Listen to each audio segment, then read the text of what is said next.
So let's go over the basics for our landing position again. Our landing position is of course a position that we achieve on the end of almost every jump we do on the ice, and definitely every basic jump we do. There are some other moves which involve jumps, but they don't require the landing position, but this is used primarily on all of the basic jumps that we teach. So let's start off with the landing position. What are some key things to think about?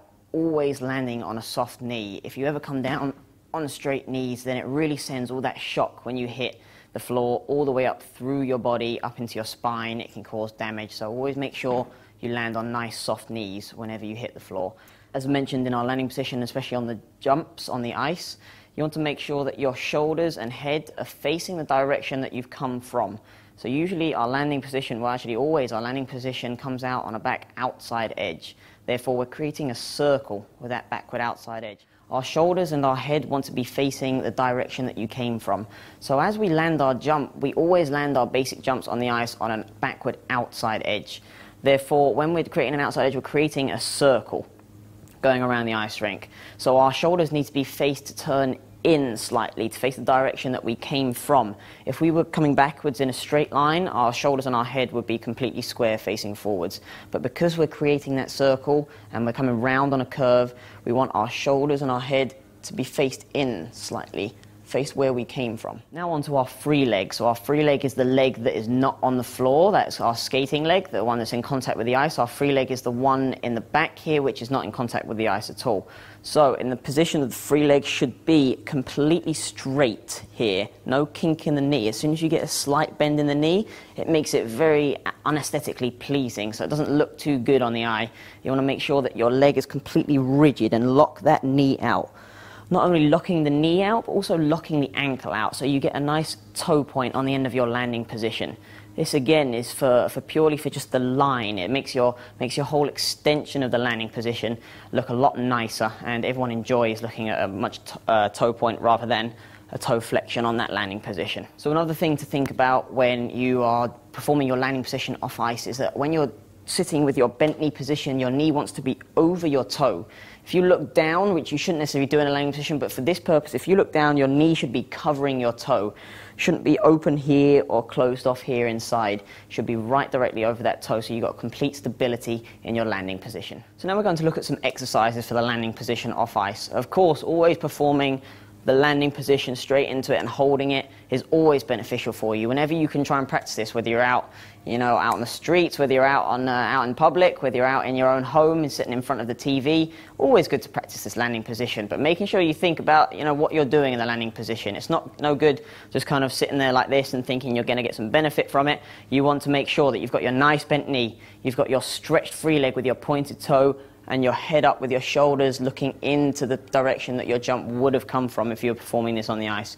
So really concentrate on doing it correctly. Another thing you can do to start preparing for when you start doing your doubles and sometimes even your single exercises, and especially triples and quads, you can come from your in-air position. So we're in our in-air position with our feet crossed. My left foot is crossed over my right. I'm standing only on my right foot with my head and my shoulders facing the right side. You can see that my arms are over here on the right side of my body. Not over on the left, not in the middle. They're over here on the right side of my body. So I'm in my in-air position, nice and tightly squeezed with my core nice and strong, standing up, and then I hit my eagle position. This is what I like to call the eagle position. I learned this from various coaches as I was training myself, and they like to refer to it as the eagle position, I assume because it makes you look kind of like a bird with these arms are the wings here. What is the eagle position for? The eagle position is for when you're coming out of that jump, you're spinning very, very fast, and when you're landing, you stop spinning. Therefore, you have to use some methods to make sure you stop that rotation dead as soon as you hit the floor. Otherwise, when you land, you're going to carry on turning and hop out of the jump, and you lose a lot of points for that in competition, and it means you don't perform the jump very well. So we hit our eagle on the way down to stop that rotation. It comes out on the right side. You can see here that I'm normally in my jumps, I'm rotating to the left. So to stop that rotation, I need to be on the right side in my eagle position there. Not only are my arms coming up into that eagle position, but my leg, you can see my leg has come from being tight in the air position here to coming, so my leg is still locked into my other leg and my knee is facing forward here. I'm not open like this, I'm nice and closed off here with my leg and my arms up and out to the right. So this is our eagle position. From here, to get into our landing, I want you to watch closely. My free leg stays very tight to my skating leg when pushing back into my landing position. So my arms are coming from my eagle up and straight out. You can see that my shoulders were already turned in, therefore I don't need to do anything with my shoulders. My arms just come from being in to going out. But the leg is very important. From that eagle position, you want to keep it very tight to the other leg, pushing out into your landing position behind you. Another exercise, quite a simple exercise you can do for a landing position, is jumping up from 2 feet as high as you can, achieving your in-air position whilst in the air, and then sticking that landing when you come down. So it all happens very quickly, and you have to be very quick in achieving each position. So the first position, which is taking off.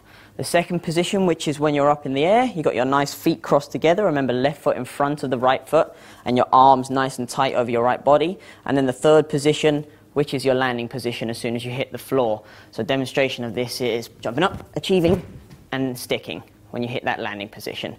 So again, thinking about those important things when you land. When the leg comes out, should be nice and efficient coming out. No wide legs to get into your landing position with the leg sticking out to the side here. It should be coming close, efficient, close to the other leg, and directly behind you with an extended leg and a pointed ankle. In order to make the position look really nice. The arms have to be straight up, over to the right side, quick squeeze, and quick out. This landing position is very important to do to get the idea, the notion of hitting it really quickly, because when you're on the ice and you're spinning really fast in rotational jumps, that landing position is a make or break move. You know, even if you've got a perfect jump whilst up in the air, if you're lazy with your landing position or maybe a little slow coming out of it, the jump's gone and you're falling over the left side, you're falling down onto the ice sometimes. Whereas if you don't give that rotation a second think, then you nail that landing position, you're in a much better you're going to have a much better chance of landing that jump perfectly. A common mistake I'd like to mention with the landing position is that I see when some people land their jumps, they love to look down, because it's an automatic reaction. You kind of want to know what your foot is doing when it hits the floor, just to make sure it's still there, just to make sure it's underneath you. This is a big no-no in skating because your head is the heaviest part of your body. So whenever you look down, my saying is if you look down, then you're going down. So if you look down, your head has a good chance of pulling you forward, especially scratching your toe pick when you land. So when we practice our landing positions, you always want to practice them with your head nice and up. Fixated on a point, focused on a point, and your head and your chin up as you're looking. So try not to look down as much as possible.